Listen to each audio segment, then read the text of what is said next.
제가 세계 공연 전도 문화 축제라는 것을 제주에서 했던 적이 있어요.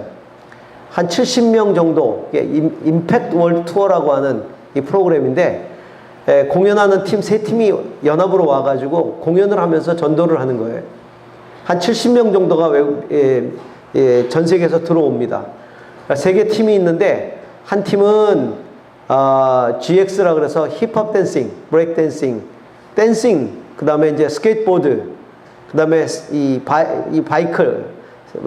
사이클 가지고 그런 공연을 하면서 아이들을 끌어모으는 거죠. 그 마음을 사는 거예요.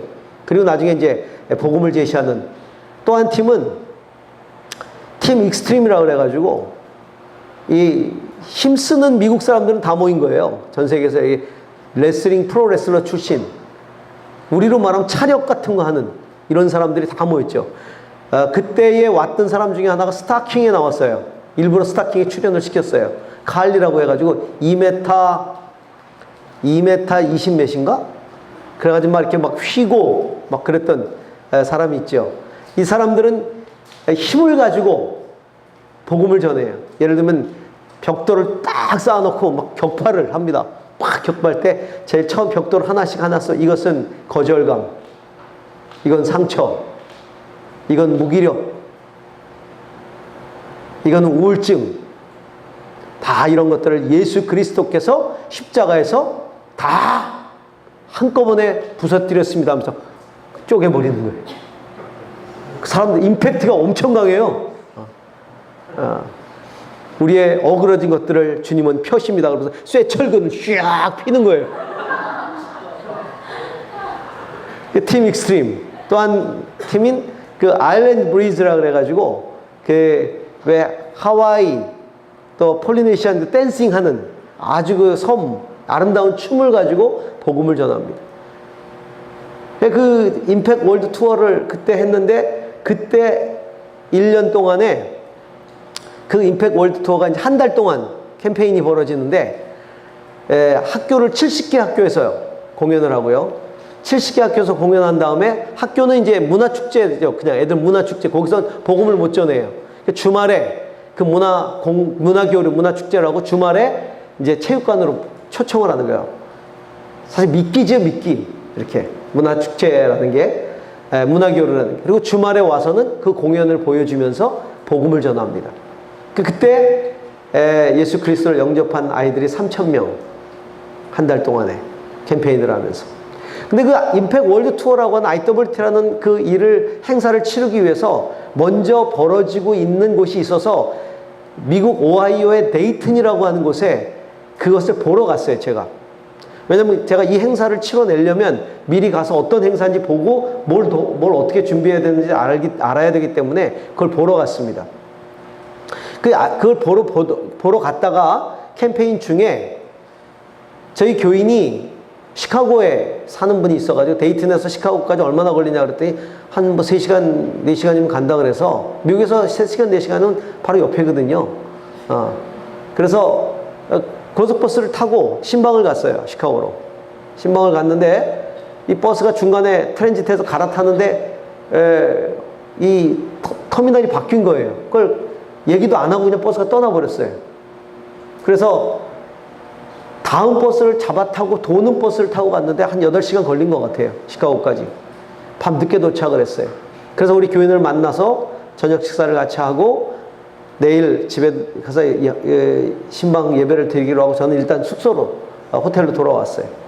호텔로 돌아와서 TV를 켰습니다. 그날이 전 모르고 있었어요. 그날 오바마 대통령이 당선된 날이었어요. 시카고가 그의 정치적인 본산이잖아요. 그 시카고에서 그 도시 한가운데 그를 지지했던 모든 사람들을 모아놓고 당선 연설을 하고 있더라고요. TV에서 중계를 하는 거예요. 여러분, 그 역사적인 날에 제가 거기 있었어요. 시카고에. 그래서 그 연설을 들었어요. 하여튼 뭐라고 했는지 모르지만 기가 막힌 연설이더라고요. 사람들이 막 환호하는 거 보니까 와, 한마디 하니까 와, 막 난리가 났어요. 도대체 뭐라고 했을까 나중에 찾아봤어요. 그때 이렇게 얘기했더라고요. 제 캠페인은 열심히 일하는 국민 여러분이 근근히 모아두었던 5불, 10불, 그리고 20불씩 기부하면서 시작됐습니다. 제 캠페인은 모두가 정치에는 무관심하다고 여겼던 우리 젊은이들이 힘을 모아 무럭무럭 자라게 되었습니다. 이분들은 자신의 가정과 가족을 떠나 월급도 적고 잠도 제대로 잘 수 없는 환경에서 열심히 일해 주었습니다. 그다지 젊지 않은 자들도 뼈에 사무치게 추운 날씨도 타들어가는 것과 같은 더운 날에도 전혀 알지 못한 사람들의 문을 두드리며 제 캠페인을 키워주었습니다. 제 캠페인을 위해 봉사하고 체계적으로 행사들을 조직한 수백만 명의 미국인들, 그들은 링컨 이후 200년이 지났어도 국민을 위한 정부는 사라지지 않았음을 입증하는 산증인들입니다. 이것은 당신들의 승리입니다. 그때 그 오바마의 그 연설을 들으면서 그 사람들을 바라보면서 제가 이런 생각을 했어요. 자, 오바마는 행복하겠다. 왜? 그 비전에 함께 동의하고 그 험한 그 삶을 같이 걸어왔던, 그 일정을 걸어왔던 수많은 지지자들이 있기 때문에 그는 행복하겠다는 생각이 들었어요. 정말 수없이 많은 평범한 시민 자원봉사자들의 헌신이 그를 당선시켰던 것이죠. 여러분, 리더는요, 그 비전을 믿고 따르는, 그 비전을 위해서 목숨 거는 지지자들이 있을 때 가장 행복합니다. 저는 하나님 마음을 한번 생각해 봅니다. 하나님 언제 행복하실까? 자기를 믿고 신뢰하고 의지하고 그 비전에 동참하는 당신의 사람들이 있을 때 하나님이 가장 행복하시겠다. 하나님 정말 기뻐하시겠다. 여러분, 하나님의 나라는요, 어떻게 확장될까요? 하나님의 나라는 그 리더이신 하나님의 가치에 동의하고 신뢰하고 지지하는 사람들에 의해서 하나님의 나라는 확장되어 갑니다. 우리가 이제 새로운 학기를 시작하게 됩니다. 곧 지나면 학교로 또 돌아가야 되는 시간이 돌아오고 있습니다. 그날이 오고 있어요. 전쟁을 시작해야 되는 그날 다가오고 있어요.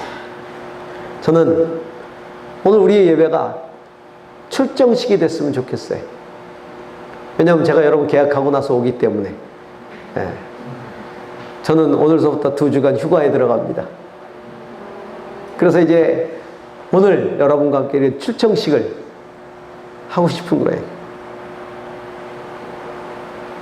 여러분, 우리가 하나님 앞에 즐겁게 헌신하기 위해서 우리가 모여 있죠, 지금?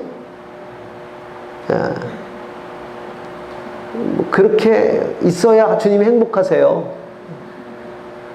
주님의 캠페인에 정말 동참하고자 결단하는 사람들의 모임. 여러분, 우리가 어떻게 이 행복하게 주님 앞에 헌신할 수 있을까요? 주님을 어떻게 하면 행복하게 해드릴 수 있을까요? 주님을 행복하게 해드리는 헌신, 내가 행복하게 하는 헌신, 그런 헌신은 몇 가지가 있어요. 첫째는요, 주님께 소속되는 헌신이 있어야 돼요. 헌신은 소속으로부터 시작돼요. 주님께 완전히 사로잡혀야 되는 거예요. 주님의 주님의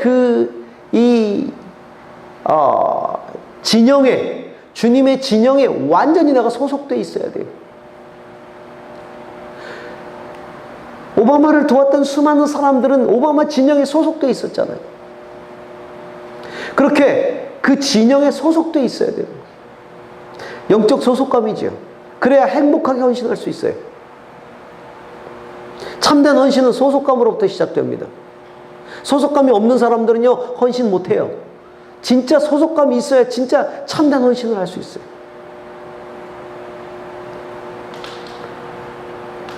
여러분, 우리가 하나님의 나라를 위해서 헌신하려면 완전히 하나님께 소속되어 있어야 됩니다. 우리가 마귀에게 소속되어 있어가지고 하나님께 헌신할 수가 없잖아요. 하나님께 완전히 소속되어 있어야 우리는 하나님에게 완전히 헌신하는 사람이 되는데, 근데 우리가 하나님께 소속된다는 건 하나님의 은혜로 우리가 소속되는 거예요. 우리가 소속되고 싶다고 해서 그 진영에 들어갈 수 있는 게 아닙니다. 베드로 사도는 이렇게 얘기했어요. 여러분은 택함 받은 족속이요. 택함 받은 족속이요. 왕 같은 제사장이요, 거룩한 민족이요, 하나님의 소유가 된 백성이다. 하나님이 우리를 소유로 삼으신, 택해서 삼으신 백성이다. 그래서 여러분은 어둠에서 불러내서, 하나님 우리를 어둠에서 불러내셨다는 거예요. 자기의 놀라운 빛 가운데로 인도하신 분의 업적을 여러분이 선포해야 되는 것입니다. 그럼 우리로 하여금 영적인 소속감을 갖게 만드시는 분은 예수 그리스도예요. 예수 그리스도께서 우리를 어둠 속에서 불러내셔서 하나님의 빛 가운데로 인도하신 것이죠. 그래서 사도 바울은 이렇게 얘기했습니다. 에베소서 2장에서 하나님께서 그리스도 예수 안에서 우리를 그분과 함께 살리시고, 예수 안에서 함께 살리셨다는 거예요. 하나님이 예수 안에서 예수와 함께 우리를 살리시고, 함께 일으키시고, 함께 하늘에 앉히셨다. 하나님이 우리를 살려내신 거예요. 예수 안에서 예수와 함께 살렸어요. 우리가 예수 그리스도를 믿는 거, 하나님이 우리에게 믿음을 주셨어요. 그 믿음으로 예수와 함께 살려내시고, 함께 일으켜주시고, 함께 하늘에 앉아 있게 하신 거예요. 여러분은 믿음을 통해 은혜로 구원을 얻었습니다. 이것은 여러분에게서 난 것이 아니요 하나님의 선물입니다. 행위에서 난 것이 아닙니다. 아무도 자랑할 수 없습니다. 라고 말하고 있는.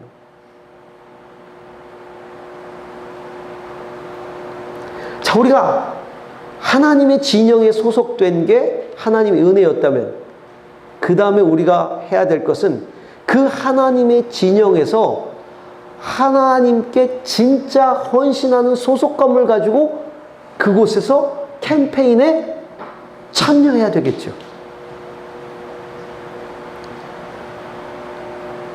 역대상 12장을 보면요, 사람들의 이름이 쭉 나와요.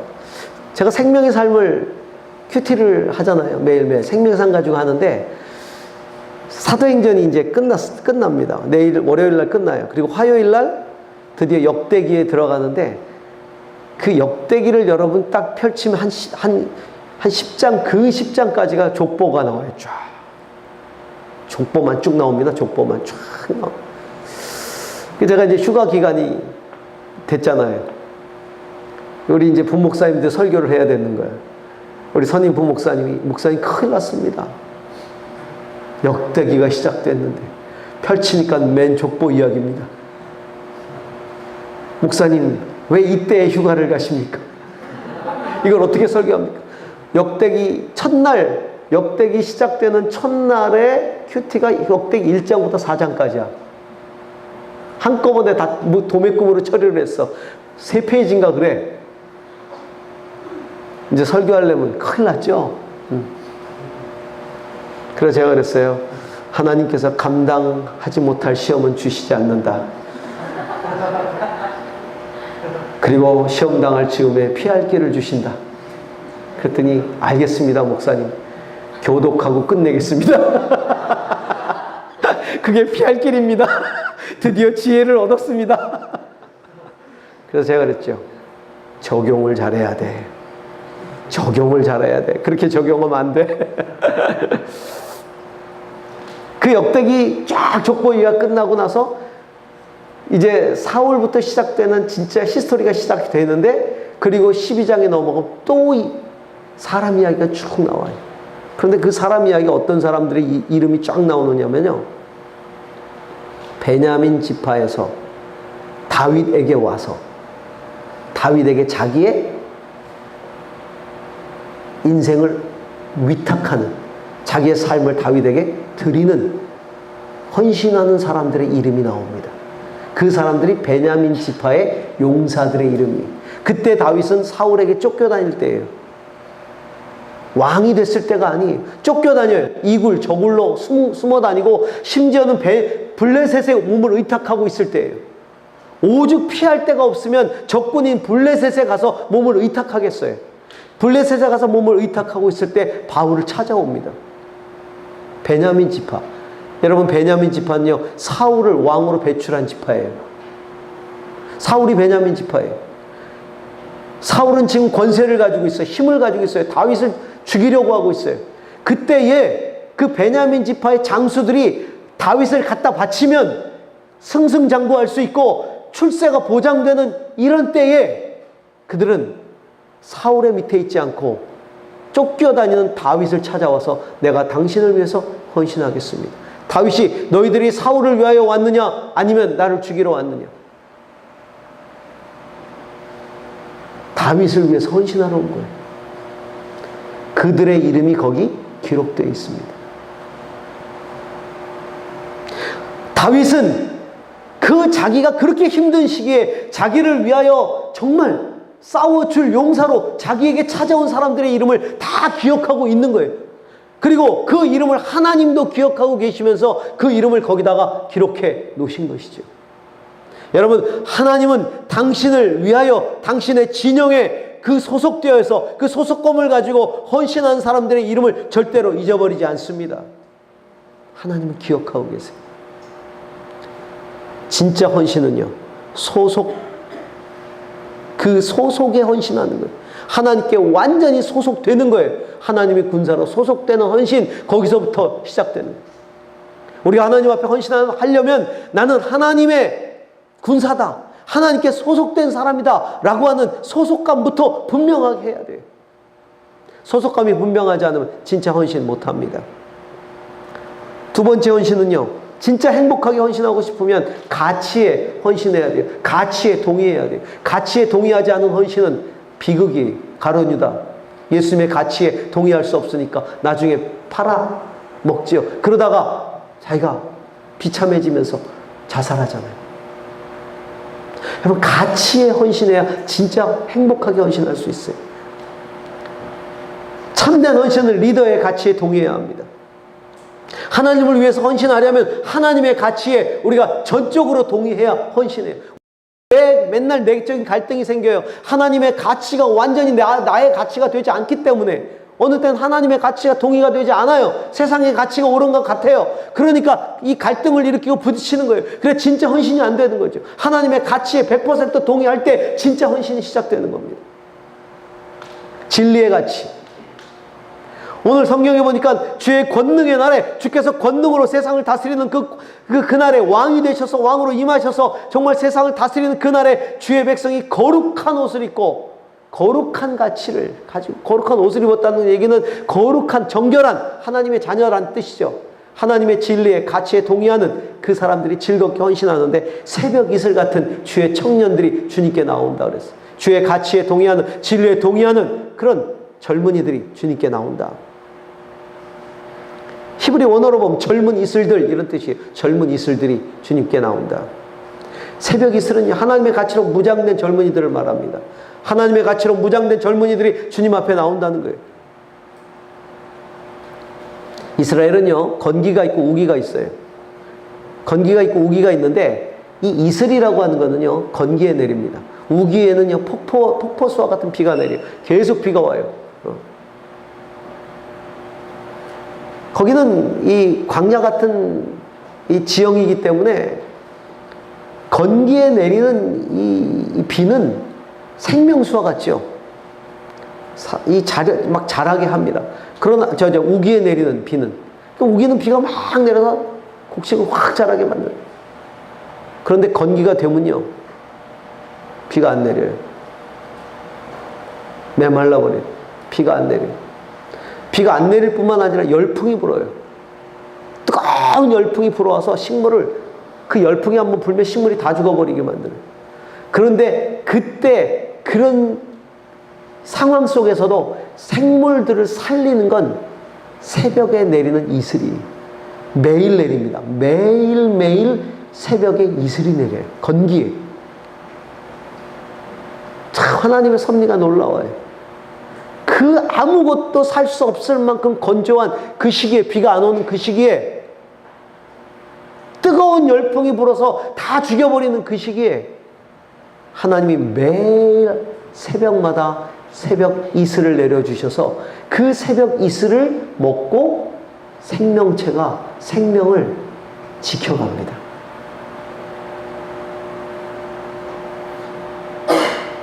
여러분, 여기 은혜가 있어요. 새벽 이슬과 같은 젊은이.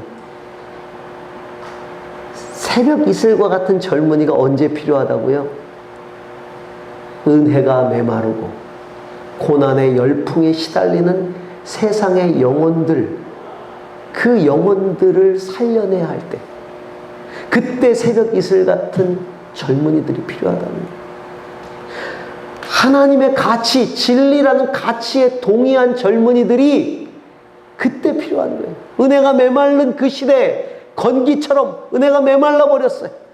그리고 정말 세상에 열풍이 불어요. 고난의 열풍이 불어요. 다 죽여버렸어요. 우리나라도 이 교회 역사 시대를 보면요, 우기와 같이 하나님의 은혜가 폭포수와 같이 쏟아졌던 때가 있어요. 정말 70년대, 80년대, 90년대까지, 90년대부터 이제 비가 마르기 시작하고 건기가 오기 시작했는데, 진짜 70년대, 80년대 은혜가 폭포수와 같이 쏟아지는 시대는요, 갔다가 십자가만 꽂아 놓은 사람이 모였어요. 진짜 그때는 개척교회 할 맛이 났다니까? 그때는요, 어디 가서 십자가 꽂고 찬송가 부르면 사람들이 몰려들었어요. 불러 하면 사람들이 모여들었어요. 그때 저 서대문, 저기 서대문에 불광동에 천막에다 십자가 꽂고 시작한 게 여의도 순복음교회 아닙니까? 불광동에 빈민들, 병든 사람들 데려다가 불광동에 천막 치고 십자가 꽂고 시작을 했어요. 안수하고 기도하고 고치고 병 낫고 역사가 일어나고 은혜가 폭포수처럼 쏟아졌어요. 서대문에로 옮겨가지고 교회를 할 때 차고 넘쳤어요. 감당할 수가 없어서 여의도 그 모래, 그 당시엔 여의도가 다 모래 몰판이었어요. 거기에다가 체육관만한 교회를 진짜 다 미쳤다 그랬잖아요. 근데 어떻게 됐어요? 거기가 꽉 찼잖아요. 제가 그 여의도 순복음교회에서 침례받았잖아요. 20살 때까지 천주교 있다가 거기 가서 처음 들어간 그날 예수 믿게 된 거잖아요. 사람은 발을 잘 디뎌야 돼. 그날 잘못 디뎌가지고 예수를 그날 가는 그날 예수를 믿게 된 거예요. 그땐 정말 은혜가 폭포수와 같이 쏟아지던 시대였어요. 그 우기가 끝나고 우리나라에 건기가 찾아왔어요. 지금은 어때요? 건기예요. 메말랐어요. 은혜가 메말랐어요. 은혜가 메말른 시대. 은혜만 메말른 게 아니라 열풍까지 불어요. 세상의 사조, 풍조의 열풍이 휩쓸고 있어요. 아이들의 마음, 청소년들의 마음, 젊은이들의 마음을 전부 다 죽여버리고 있어요. 그때 생명의 이슬이 필요한 겁니다. 여러분, 은혜가 폭포수와 같이 쏟아지는 시대보다도 더 필요한 것은, 새벽 이슬이 필요한 것은 건기입니다. 지금 이 시대에 새벽 이슬과 같은 은혜가 필요한 거예요. 진리로 무장된 사람들. 여러분, 매일매일 생명력을 주는 진리로 무장된, 여러분, 새벽 이슬은 매일 내리거든. 새벽 이슬은 매일매일 내리는 거예요. 희한합니다. 매일 아침마다, 건기인데 매일 아침마다 새벽 이슬이 내려요. 그런 것처럼 새벽 이슬처럼 매일매일 내리는 주님의 진리를 맛보고 그 진리를 따르는 생명력 있는 청년들이 모이는 거예요. 젊은이의 특징이 뭡니까? 젊은이는요, 진리의 가치에, 올바른 가치에 목숨을 건다는 게 진리의, 그 젊은이들의 특징이에요. 그렇지 않아요, 여러분? 여러분, 옳은 거에 목숨을 걸지 않습니까? 그냥 목숨 걸어요. 여러분, 정말 이 올바른 가치에 목숨을 걸지 않는다면 그 젊은이 아니요. 이익이 되는가 따지고, 여러분, 젊은이가 뭐 그래? 이거 옳다 그러면 거기다 목숨 걸면 젊은이지. 나이가 젊어야 젊은이가 아니에요. 올바른 가치에 목숨을 걸면 그게 젊은이라.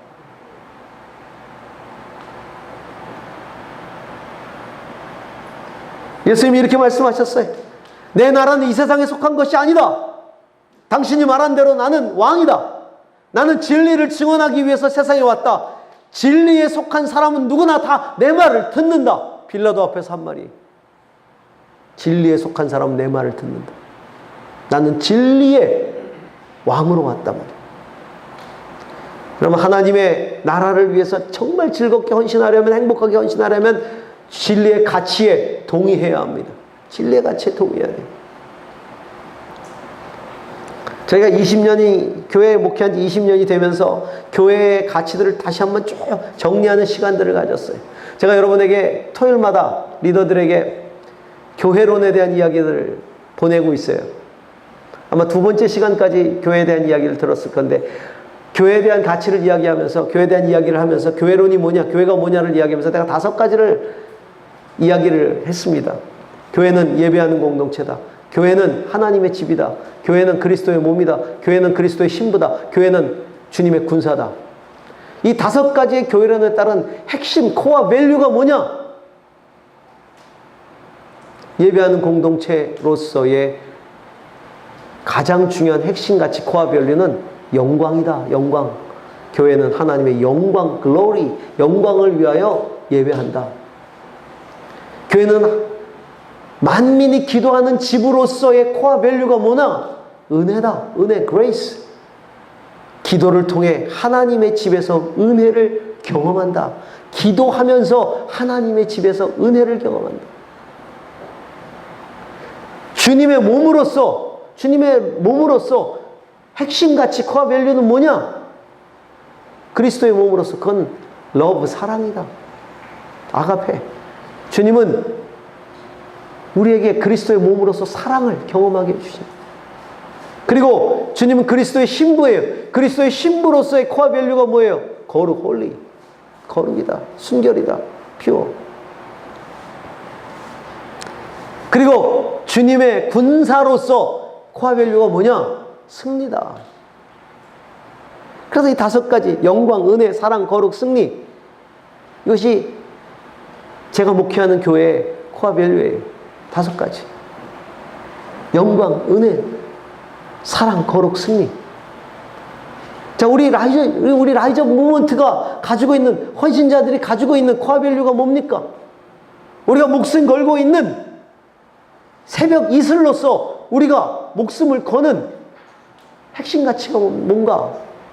제가 곰곰이 생각해 봅니다. 우리는 어떤 가치에 목숨을 걸고 있습니까? 목숨 겁니까? 걸어야 돼요. 목사님은 라이즈업에 무엇에 생명을 걸고 계십니까? 저는 여러분에게 목숨 걸고 있어요. 여러분에게 목숨 걸고 있어요. 제게 있어서, 라이즈업 무브먼트 사역을 하는 제게 있어서 가장 중요한 가치는 여러분이. 여러분을 통해 뭘 하려고? 여러분을 통해 뭘 하려고? 저는 하나님 나라의, 다음 세대의 하나님 나라를 회복시키고 부흥케 하는 일. 이게 제가 여러분을 통해 하고자 하는 일이에요. 회복, restoration, 그리고 부흥, revival. 사실 제가 굉장히 라이즈업 무브먼트를 통해서 하고 싶은 건 이 2가지. restoration하고 revival이. 회복과 부흥이. 다음 세대를 회복시키는 거예요. 여러분, 우리가 자신을 개혁하고 세상을 바꿔라. 사실 이게 회복이잖아. 물론 변혁이지만 이걸 통해서 우리가 뭘 하려고 하는 거예요? 만유를 회복시키시는 하나님의 그 비전에 우리가 동참하는 거예요. 특별히 우리는 다음 세대의 회복을 꿈꾸고 계시는 하나님의 꿈이 만유를 회복시키는 거거든요. 만유를 회복시키기 위해 내 아들을 하늘의 보좌에 앉혀두리라. 만유를 회복시키는 게 하나님의 꿈이라면 우리는 그 만유 가운데 다음 세대를 회복시키는 거예요. 그리고 다음 세대의 거룩한 부흥을 일으키는 거죠.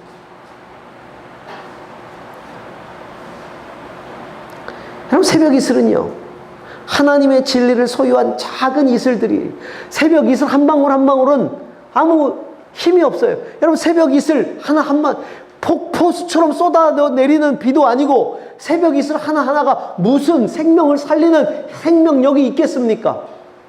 그런데 놀라운 것은 새벽 이슬이 온 지면에 내릴 때는 얘기가 달라져요. 새벽 이슬 같은 젊은이들이 하나하나가 모여서 그것이 지면에 내리고 그것을 적시면 그때는 사람을 살리는 거예요. 우리 한 사람 한 사람은요, 보잘것없는 새벽 이슬이. 근데 중요한 것은요, 그 한 사람 한 사람이 진리를 머금고 있는 새벽 이슬이라는 거예요. 그냥 새벽 이슬이 아니라 진리의 가치에 동의하는 새벽 이슬들 한 방울 한 방울들이 모이면, 그것이 지면에 내리면 그것이 생명을 살리는 거예요. 그래서 새벽 이슬의 또 하나의 특징이 있어요. 해 뜨면 어떻게 돼? 사라져요. 빨리 없어져요. 사실 여러분, 청년기, 이 청소년 청년기에 이 무브먼트에 동참하고 있는, 이 가치에 동참하고 있는 여러분의 시간들, 젊음의 시간들이 영원할 것 같지요? 금방 사라져요. 금방 사라집니다.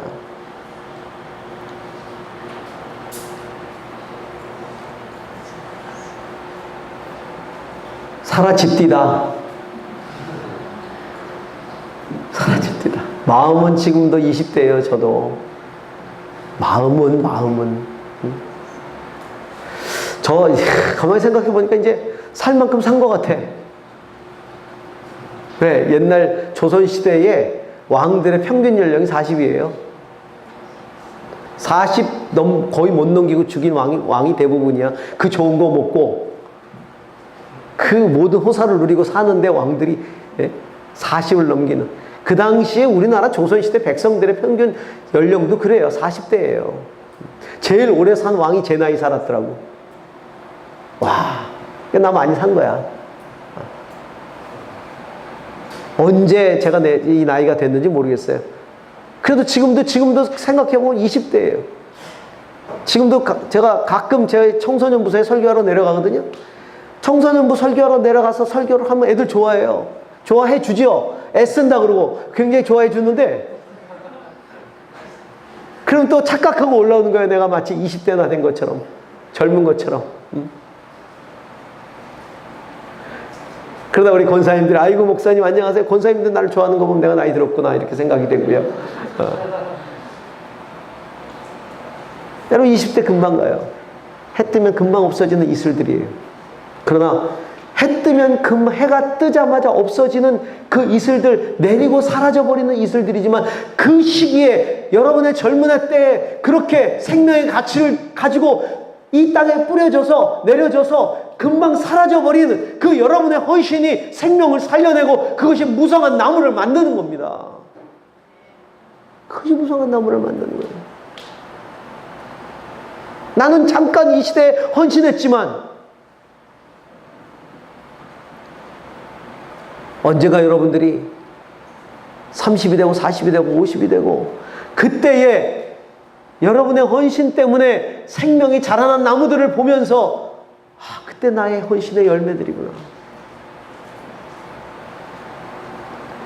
중요한 건 사라질 때 사라지더라도 그 가치를 붙들고 사라져야 된다는 겁니다. 그 가치를 가지고 그 이슬로 뿌려져야 된다는 거예요.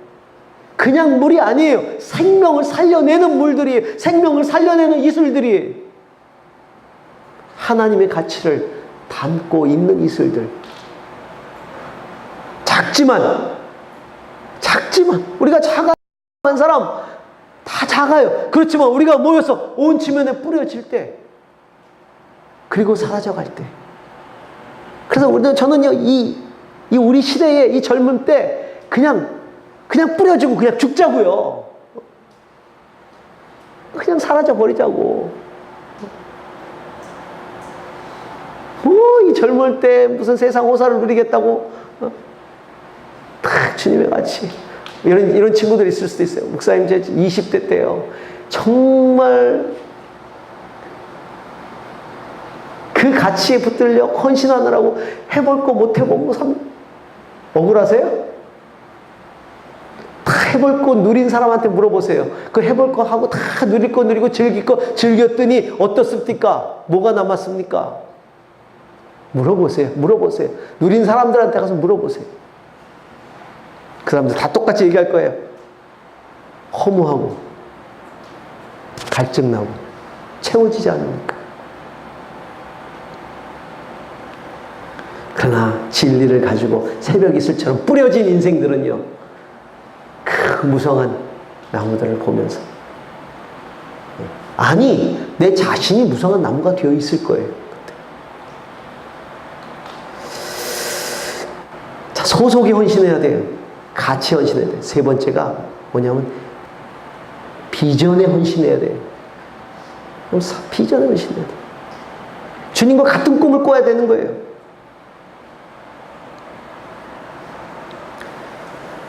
여러분, 비전이 분명할 때 행복하게 헌신할 수 있는 거예요. 뭘 위하여 뛰어야 되는지를 모르는데 행복하게 뛸 수 있겠습니까?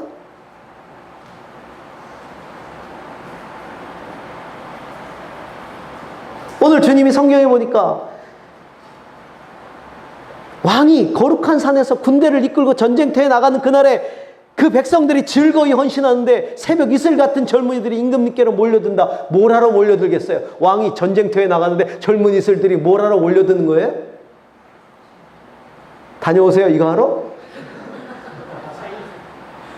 전쟁의 군사로 참여하려고 몰려드는 거예요. 그 군사로 그 전쟁터에 같이 참여하기 위해서 몰려드는 거죠. 그게 비전이죠. 왕이 되어 거룩한 전쟁을 치르시는 그날에 하나님이 그 백성이 거룩한 군인으로 헌신하는 거예요.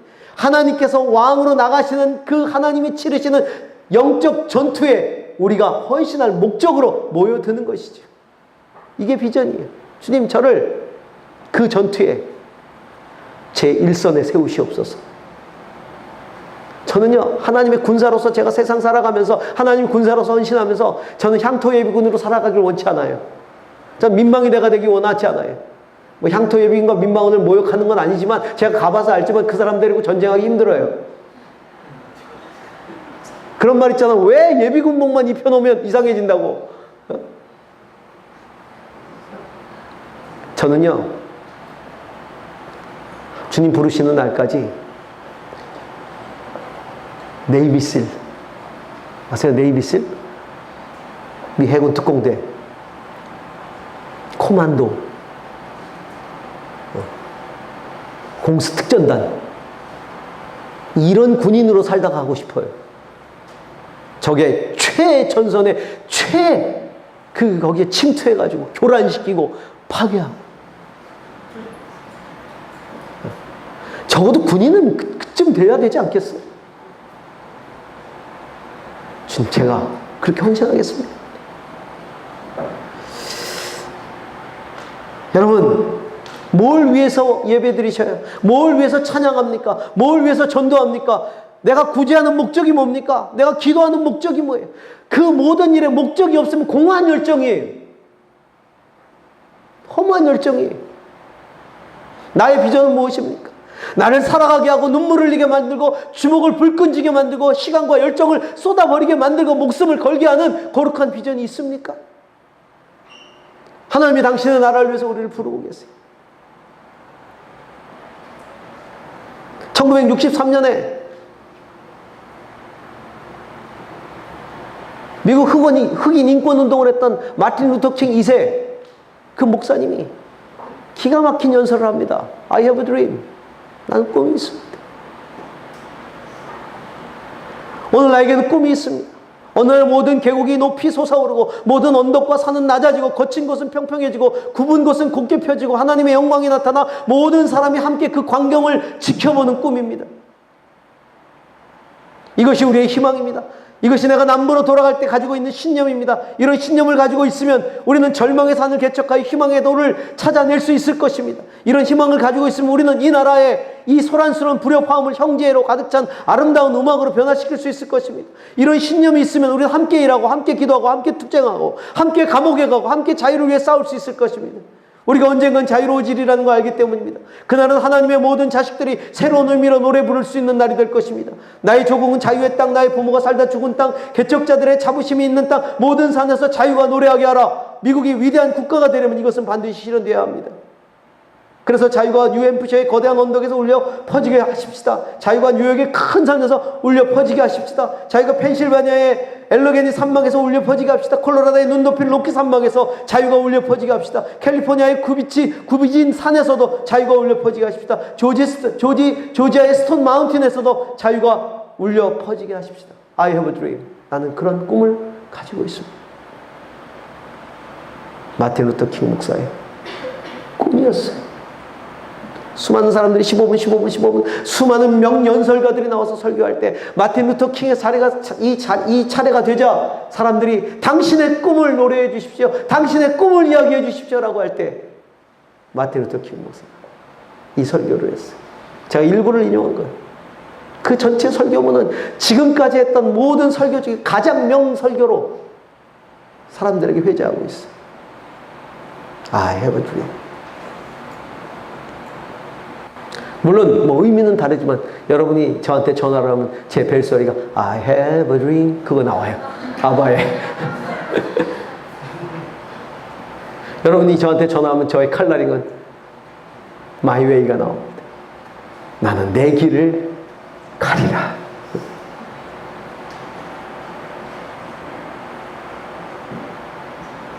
남녀노소 빈부귀천 막론하고 거룩한 생명으로 가득한 나라, 모든 피조물이 창조주 하나님께 예배하는 나라, 사랑과 용서가 가득한 나라, 하나님의 공의가 강같이 흐르는 나라, 그런 나라의 회복을 위해 정치, 경제, 언론, 법조, 예술, 교육 모든 분야의 영적 싸움에 헌신할 군사를 주님은 모으고 계십니다.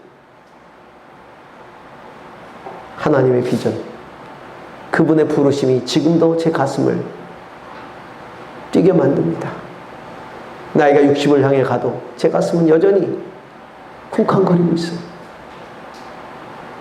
다음 세대들이 하나님을 찬양하는 모습, 이 땅의 문화가 하나님의 영광을 노래하는 모습, 이 땅의 가정들이 하나님 안에서 깊은 사랑과 축복을 나누는 모습, 이 땅의 젊은이들이 하나님을 노래하고 열방을 향하여 나아가는 모습, 그것이 하나님이 제게 보여주시는 비전입니다.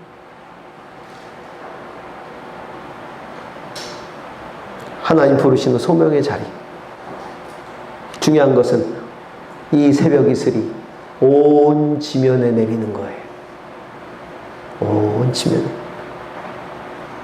모든 분야에, 정치, 경제, 사회, 과학, 예술, 교육, 모든 분야에 새벽 이슬이 내리는,